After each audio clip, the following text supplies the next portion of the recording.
Polodek bir boğazga ilişkiçi var dostlarımız. Poloda odam badaniga kerakli bo'lgan 6 asosiy ozuq modda to'liq mujassamlangan. Alayli uningda o'simlik meyve bor. Dalliq ziroatlardan guruch bor. Ko'ktatlarning shohi deb qaralgan sabzi bor. Shuna. Oningdan keyin mushu hayvonot tipidagi oqsilning eng tipik vakili bo'lgan qo'y go'shti bor.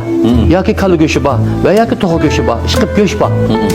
Oningdan keyin quruq mevalardan oqsilliq bo'lgan mevalardan quruq üzüm, oningdan keyin nuqut, umuman oqsil tarkibi yuqori narsalar bor. Ota-bobolarimiz bak aqlli ekan.